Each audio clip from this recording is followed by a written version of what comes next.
인간에게는 본질적으로 하나님을 찾는 마음이 있습니다. 본향을 향한 마음, 창조주를 찾는 마음이 근원적으로 있습니다. 마치 연어가 귀소 본능이 있어서 자기가 태어난 곳으로 돌아오듯이 피조물인 인간이 창조주에게로 돌아가고픈 마음이 있습니다. 에덴 동산에서 쫓겨난 존재이기 때문에 다시 에덴 동산으로 돌아가고 싶은 그런 귀소 본능이 있습니다. 그래서 인간을 가리켜서 본향을 향하는 순례자, 천국을 향한 순례자 이렇게 부르기도 하지요. 한번 따라할까요? 본향을 향한 순례자. 아멘. 우리는 지난주에 예수님과 세례 요한의 제자였다가 예수님의 제자가 된 두 사람의 대화에서 이 주제를 살펴봤습니다. 다시 말해서 본향을 향하는 근원적인 어떤 본능의 문제를 지난주에 다루었어요. 예수님께서 이 제자들에게 물었습니다. 무엇을 구하느냐라고 물었을 때 이 두 제자는 오히려 반문합니다. 선생님 어디 계십니까? 천국이 어디 있습니까? 우리가 돌아갈 본향이 어디 있습니까? 그것을 물은 거예요. 여러분, 성경은 전부 이 이야기를 하고 있다는 것을 아십니까? 인간이 범죄한 후 에덴 동산에서 쫓겨났는데 그 에덴 동산은 하나님과 함께 거닐던 동산입니다. 인간이 어떻게 다시 그 동산으로 돌아갈 수 있을까? 어떻게 다시 하나님과 함께 그 동산을 거닐 수 있을까? 그 문제에 대한 해답의 과정을 말하고 있는 것이 성경 말씀입니다. 여러분, 돈 있으면 에덴 동산을 만들 수 있을까요? 과학기술이 발전하면 그 기술로 에덴 동산을 꾸밀 수가 있을까요? 인간의 필사적인 노력으로 다시 에덴 동산을 회복할 수 있을까요? 성경의 대답은 아니다라는 것입니다. 왜 안 될까요? 그 이유는 오직 한 가지입니다. 그곳에는 아버지가 안 계시기 때문입니다. 돈으로 만든다 할지라도, 과학기술이 발전해서 그것과 비슷하게 꾸민다 할지라도 그곳이 에덴 동산이 될 수 없는 이유는 그곳에 창조주 아버지 하나님, 우리 아버지가 계시지 않기 때문에 아무리 멋진 곳이라 할지라도 그곳에는 허무와 공허만이 있는 것입니다. 우리 창조주 아버지 하나님이 계시지 않는 곳, 그것은 결코 우리의 본향일 수가 없는 것입니다. 그래서 선생님 어디 계십니까? 천국이 어디 있습니까? 본향이 어디 있습니까? 우리는 어디로 가야 되나요? 라고 묻는 이 두 제자에게 예수님께서 와 보라 라고 말씀하셨어요. 바로 그 본향으로 초청을 한 겁니다. 그래서 그들이 가서 계신 데를 보고 그날 함께 거했다라고 했어요. 함께 거했다. 에덴 동산에서 함께 아담이 하나님과 거닐었던 것처럼 함께 거하는 것, 이게 안식이죠. 이게 샬롬입니다. 예수님과 함께 천국을 경험한 겁니다. 자, 요한복음 1장 마지막 절 51절에 보면 사실 이 51절이 1장 전체의 결론인데 여기서 예수님께서 나다나엘에게 이런 말씀을 하십니다. 진실로 진실로 너희에게 이르노니 하늘이 열리고 하나님의 사자들이 인자 위에 오르락내리락 하는 것을 보리라. 아멘. 하늘이 열리고, 이게 무슨 뜻입니까? 하나님께로 갈 수 있는 길이 열렸다는 것입니다. 이것이 예수님께서 이 땅에 오신 목적이죠. 예수님은 하늘을 열기 위해서, 하늘과 이 땅을 연결하기 위해서 하나님과 인간을 연결하는 사닥다리로 이 땅에 오신 것입니다. 유명한 요한복음 14장 6절에서 이걸 예수님이 이렇게 표현했습니다. 내가 곧 길이요 진리요 생명이니 나로 말미암지 않고는 아버지께로 올 자가 없느니라. 아멘. 그렇습니다. 예수님이 하늘로 올라갈 수 있는 사닥다리입니다. 그분이 길입니다. 예수님은 나다나엘에게 장차 너는 나를 통해서 그 사닥다리를 보게 될 것이다 라고 약속하신 것입니다. 사랑하는 성도 여러분, 여러분에게 하늘이 활짝 열리기를 바랍니다. 예수님을 통해서 하늘 가는 그 밝은 길이 환하게 보이기를 주의 이름으로 축원합니다. 그리고 그 길로 오르락내리락 하는 하늘과 소통하는 삶이 되기를 주의 이름으로 축원합니다. 아멘. 자, 오늘 본문은 세례 요한의 제자였다가 예수님의 제자가 된 이 두 사람 중에 하나가 누군지를 밝히면서 시작하고 있습니다. 자, 이 두 사람 중에 한 사람이 누구죠? 한 사람의 이름이 안드레다 이렇게 밝혔습니다. 그러면 다른 한 사람은 누굴까요? 성경에 언급되어 있지 않기 때문에 추측할 뿐이에요. 성경학자들은 요한복음의 저자인 사도 요한일 것이다 라고 추측을 합니다.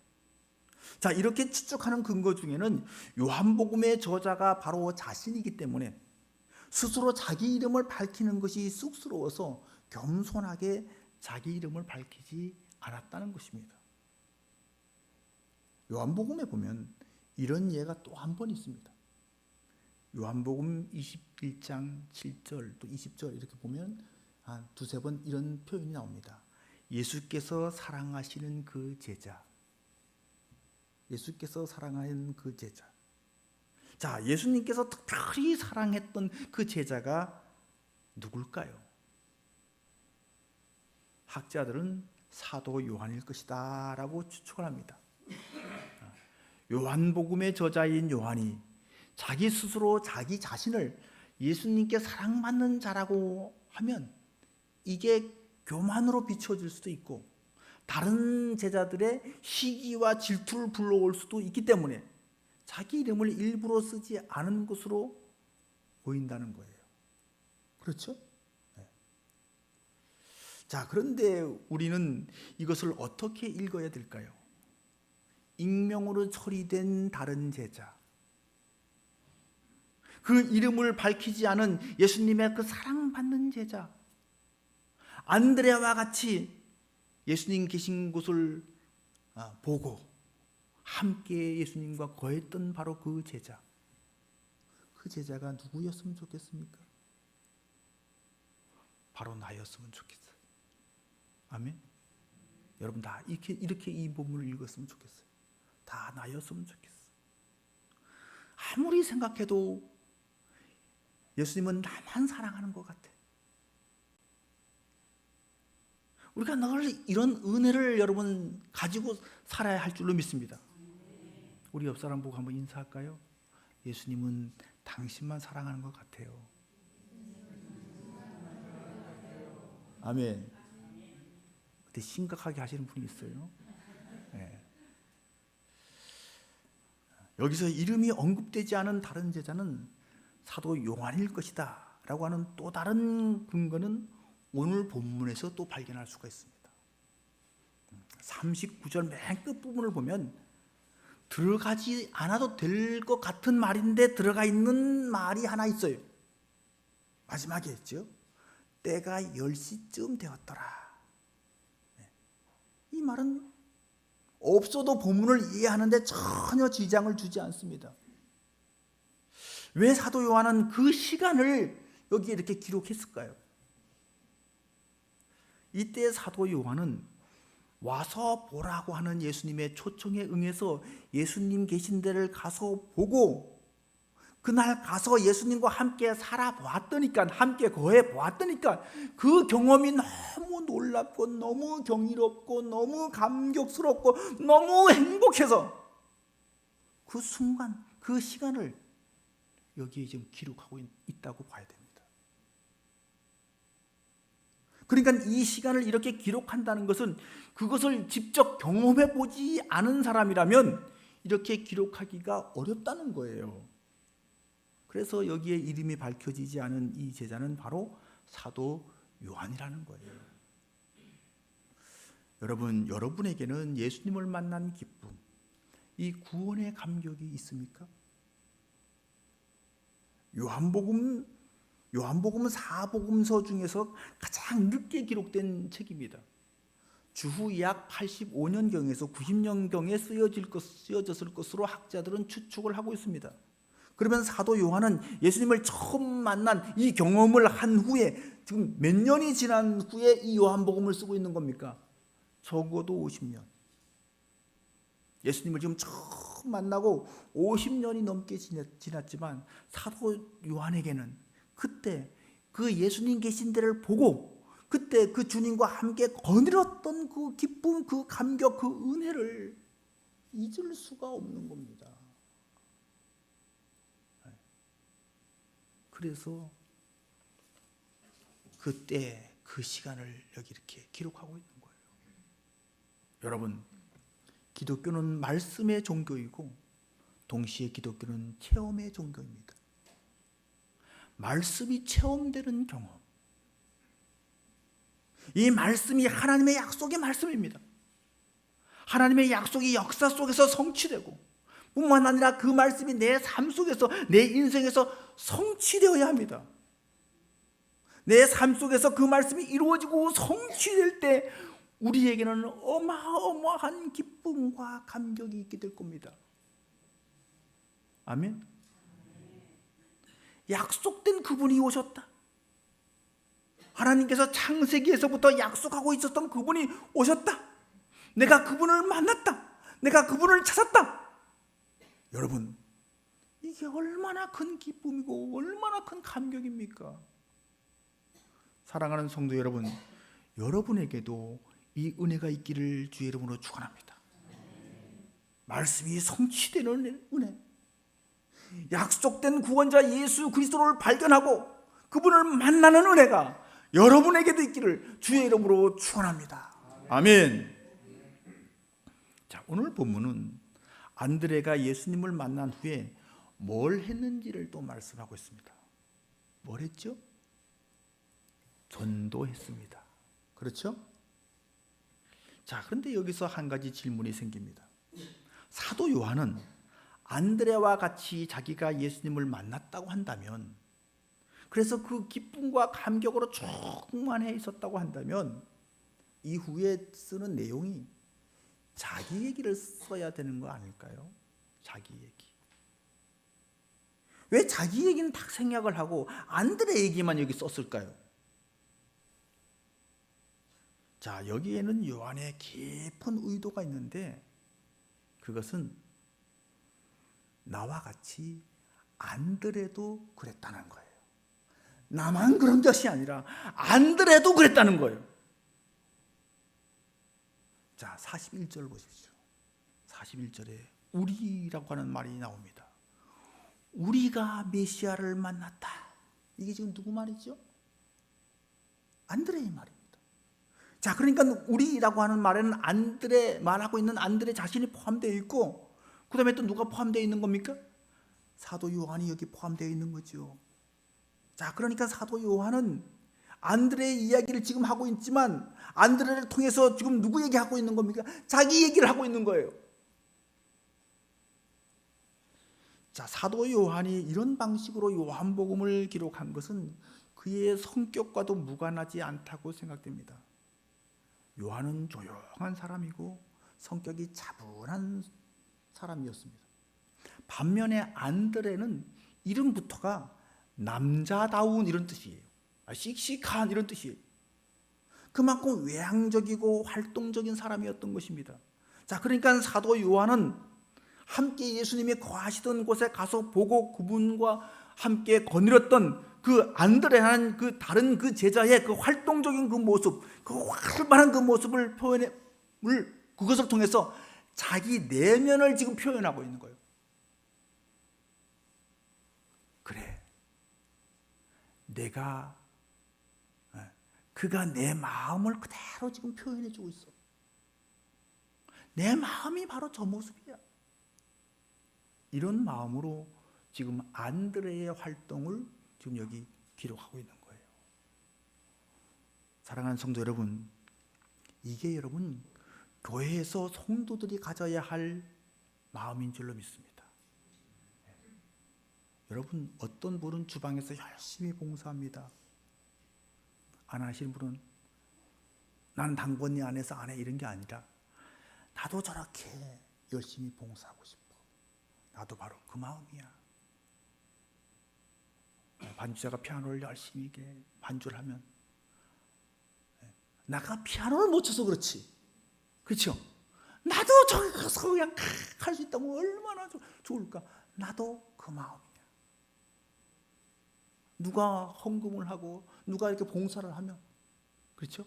그 모습 보고, 그래, 내가 지금 가진 것이 없어서 이렇게 작게밖에 못하지만 나도 그렇게 하고 싶어. 더 하고 싶어. 더 섬기고 싶고 더 봉사하고 싶고. 나도 그런 마음이야. 아멘. 네. 찬양을 잘하는 분들 볼 땐 저는 항상 그런 마음을 가져요. 내가 노래를 못해서 그렇지, 그렇죠?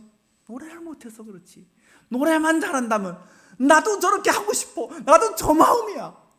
아멘. 네. 여러분이 설교를 들을 때도 마찬가지라고 생각해요. 네. 아멘 하는 게 뭡니까? 아멘. 여러분, 아멘을 크게 잘하시기 바랍니다. 아멘은 여러분, 나도 그 마음이야, 이런 뜻이에요. 나도 내가 목사님 같이 신학을 공부하고 성경을 연구하지 못해서 그렇지, 나도 예수님을 그렇게 표현하고 싶고, 나도 그렇게 권면하고 싶고, 나도 저렇게 설교하고 싶고, 나도 목사님처럼, 목사님 마음이, 그게 마음이 내 마음이야. 그게 뭐라고요? 아멘. 그게 뭐라고요? 아멘. 아멘. 아멘. 네. 이신점심의 마음이에요. 이신점심. 내 마음이 그 마음이야. 네. 여러분, 이게 진정한 신앙의 공동체인 거예요. 성령으로 정말 하나 된 공동체입니다. 우리 옆 사람하고 인사 한번 합시다. 어쩜 내 마음하고 그렇게 같아요. 아멘. 아멘. 그렇죠. 네. 자, 안드레가 예수님을 만난 후 첫 번째 한 일이 뭐라고요? 전도였어요. 41절을 읽어보겠습니다. 그가 먼저 자기의 형제 시몬을 찾아 말하되 우리가 메시아를 만났다 하고, 메시아는 번역하면 그리스도라. 자, 여기서 먼저 그랬어요. 먼저, 퍼스트, 우선적으로 첫 번째로 한 것, 그것이 자기 형제 시몬을 찾아가서 전도하는 일이었다는 겁니다.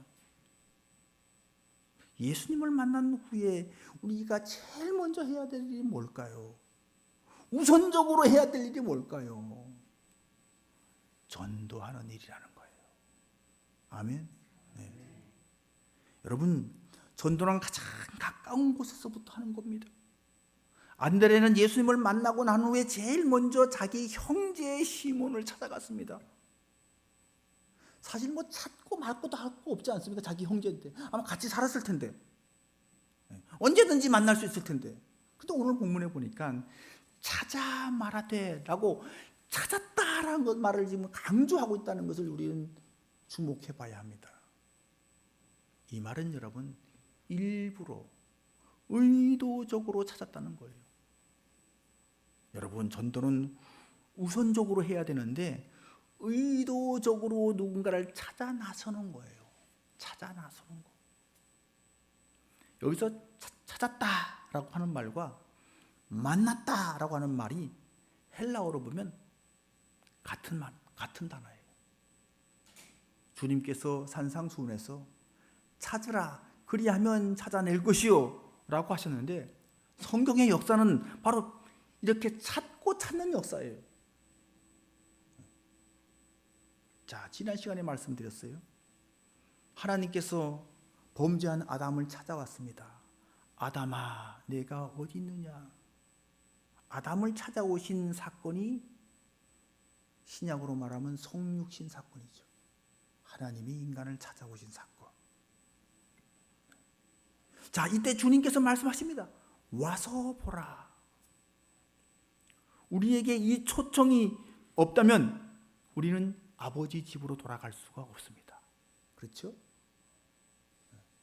그 전에 어떤 질문을 제자들이 했습니까? 랍비여 어디 계시옵니까? 이것도 하나님을 찾는 인간의 물음이잖아요. 하나님을 찾는 것.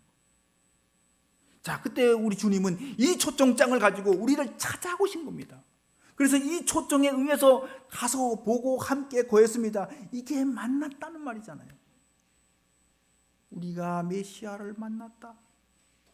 우리가 그렇게 찾고 찾던, 기다리고 기다리던 메시아를 드디어 우리가 찾아냈다. 이 기쁨과 하늘을 가지고 누구를 찾아 나선 것입니까? 자기 형제를 다시 찾아 나선 것입니다. 예수님께서 그렇게 하라고 하신 것도 아닙니다. 이건 아주 본능적인 거예요. 예수님을 통해서 구원받은 사람은, 예수님을 통해서 천국을 경험한 사람은 본능적으로 그 소식을 전하게 되어 있다는 겁니다. 누가복음 15장에 보면 세 개의 연속적인 비유가 나옵니다. 첫 번째는 잃은 양을 찾는 목자의 비유, 두 번째는 잃은 은전을 찾는 여인의 비유, 세 번째는 유명한 탕자의 비유라고 하는 잃은 아들을 찾는 아버지의 비유. 예수님께서 의미가 같은 비유를 세 번 연거푸하신 겁니다. 그런데 잃은 양의 비유 그리고 잃은 은전의 비유에서 강조하는 것이 있는데, 세 번째 잃은 아들의 비유에서는 나오지 않는 단어가 있어요. 무슨 단어인지 아십니까? 찾고 찾았다라는 단어예요. 목자가 양을 잃어버렸을 때 찾는 것은 당연하고도 마땅한 본능과 같은 일이에요. 동전을 잃어버린 여인이 그 잃어버린 동전을 찾는 것은 아주 본능이에요. 본능. 그 잃은 것을 찾아내기까지 찾아다니지 아니하겠느냐? 찾아낸즉 즐거워 어깨에 메고 집에 와서 그 벗과 이웃을 불러 모으고 말하되 나와 함께 즐기자. 나의 잃은 양을 찾았노라 하리라. 아멘. 하나를 잃으면 등불을 켜고 집을 쓸며 찾아내기까지 부지런히 찾지 아니하겠느냐. 또 찾아낸즉 벗과 이웃을 불러 모으고 말하되 나와 함께 즐기자. 잃은 드라크마를 찾아냈노라 하리라. 아멘. 자, 여기서 찾고 찾았다. 그래서 결국은 찾아냈다는 얘기예요. 그런데 잃은 아들의 비유에서는 찾고 찾았다는 얘기가 없습니다. 아버지와 함께 있었던 큰 아들은 동생을 찾을 생각도 하지 않고 심지어 동생을 기다리지도 않습니다. 오히려 돌아온 동생에 대한 불편한 마음을 드러냅니다. 그렇죠? 여러분, 이 큰 아들의 문제가 뭡니까? 찾고자 하는 마음이 없었다는 거예요. 이 큰 아들은 아버지 집에 지금 살고 있습니다. 영적으로 말하면 뭘까요? 이미 본향에서 살고 있는 거죠. 아버지 집이 천국이고 본향입니다.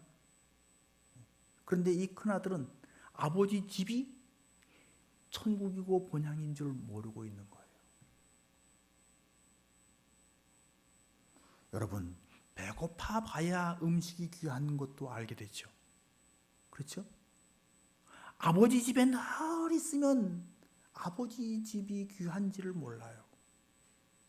집 나가서 고생을 해봐야 아버지 집이 좋다는 것을 알고 그리워합니다. 큰아들은 배고픈 것이 뭔지를 모르는 거예요. 목마른 것이 어떤 것인지를 경험해보지를 못한 거예요. 심령이 가난한 자는 복이 있나니 천국이 그들일 것이오라고 했는데 가난해보질 않았으니까 복이 뭔지도 어떤 천국이 뭔지도 모르는 거예요. 그러니 여러분, 갈급함이 있다고 하는 것, 목마름이 있다고 하는 것, 그거 꼭 나쁜 것이 아닙니다. 그게 있어야 찾는 거예요. 하나님께는 바로 그 찾고 찾는 열정이 하나님께는 있었다는 겁니다. 또한 이 찾고 찾는 사랑과 열정이 누구에게도 있었던 겁니까? 안드레와 요한에게도 있었다고 말하고 있는 거예요. 그 찾고 찾는 역사가 만남의 역사를 가져온 거예요. 그런데 이 큰아들은 그게 없습니다. 찾고 찾는 마음이 없습니다. 귀한 것을 귀한 것으로 보지 못하기 때문에 찾지도 않는 겁니다. 그러니까 찾지도 않고 구하지도 않고 그것에 대한 간절함 또 없습니다. 이게 모태신앙의 문제예요. 그렇죠? 모태신앙의 문제. 늘 교회 안에 있었기 때문에 갈망이 뭔지를 모릅니다. 정말 나는 주님이 필요합니다. 정말 주님을 만나고 싶습니다. 이 갈망이 뭔지를 몰라요. 이 갈망을 모르는 사람은 오늘 안드레가 하는 말, 우리가 메시아를 만났다. 자, 이 말 속에 있는 기쁨과 감격을 이해할 수가 없어요. 본향으로 돌아갈 길, 하늘에 닿아 있는 사닥다리. 야곱이 돌베개를 베고 자다가 하늘에 닿아 있는 사닥다리를 봤을 때 이는 하나님의 집이요, 이는 하늘의 문이로다 라고 감탄하고 베개로 삼았던 돌을 세우고 그곳에서 하나님께 예배하며 그곳 이름을 베델이라고, 하나님의 집이라고 그렇게 불렀습니다. 이 기쁨, 이 환희를 느끼지 못하는 사람은 예배의 기쁨을 모르는 거예요. 예배의 기쁨. 여러분, 우리는 너무 무감각해져 버렸습니다. 구원의 기쁨과 감격을 다 잃어버렸습니다. 메시아를 만났을 때, 구원의 은혜를 체험했을 때, 그때 그 첫사랑의 행복이 다 식어버렸습니다. 그래서 내가 메시아를 만났다고 하는 이 기쁨과 감격은 없고 주의를 성수해야 한다, 전도를 해야만 한다, 섬기고 봉사를 해야만 한다, 헌금 생활을 해야 한다, 주님의 명령에 순종해야 한다, 의무감으로만 가득 차 있어요. 의무감에 짓눌려 있습니다. 신앙생활이 무거운 짐이 되어버린 겁니다. 주님께서 수고하고 무거운 짐진 자들아 다 내게로 오라, 내가 너희를 쉬게 하리라. 나는 마음이 온유하고 겸손하니 나의 멍에를 메고 내게 배우라. 그리하면 너희 마음이 쉼을 얻으리니 이는 내 멍에는 쉽고 내 짐은 가벼움이라 라고 말씀하셨는데, 우리의 신앙생활이 인생의 짐을 가볍게 하는 것이 아니라 오히려 신앙생활이 또 다른 인생의 무거운 짐, 수고의 짐이 되고 말았습니다. 여러분 혹시 그런 분 있나요? 그런 분은 여러분 오늘 본문에서 안드레가 외쳤던 이 외침, 우리가 메시아를 만났다, 이게 얼마나 감격스럽고 기뻐서 이렇게 외치는 외침인지 그 안드레의 마음을 여러분 갖게 되기를 주의 이름으로 축원합니다. 사랑하는 성도 여러분, 사도 바울은 태장으로 맞고 돌에 맞고 파선하고 강의 위험과 강도의 위험과 동족의 위험과 이방인의 위험과 바다의 위험과 거짓 형제의 위험을 당하고 수고하고 애쓰고 자지 못하고 줄이고 목마르고 춥고 굶고 헐벗었어도 그럼에도 불구하고 복음 전하는 사명을 감당하려고 애쓴 그의 힘의 원동력이 어디에 있었다고 봅니까? 바로 메시아를 만났기 때문이죠. 그렇죠? 우리가 메시아를 만났다, 이것 때문이잖아요. 그리스도를 만난 그 체험 때문에, 그리고 그 감격, 그 기쁨을 잊지 않았기 때문에 그 모든 수모와 고난과 역경이라고 생각하지 않고 하나님을 향한 영광이라고 생각하고 다 기쁨으로 감내를 한 거예요. 왜? 그의 인생에 수고하고 무거운 짐을 주님께서 다 져주셨기 때문에. 아멘. 우리가 메시아를 만났다, 이 감격적인 안드레의 고백이 바로 우리 자신의 고백이 되기를 주의 이름으로 축원합니다. 오늘 또 여러분도 하늘문이 활짝 열리는 것을 보고 그 기쁨과 감격으로 여러분의 인생에 어떤 역경이 있든지 간에 주님께서 우리에게 주신 그 사명을 기쁨으로 감당해낼 수 있는 그런 저와 여러분 될 수 있기를 주의 이름으로 축원합니다. 아멘. 기도하겠습니다.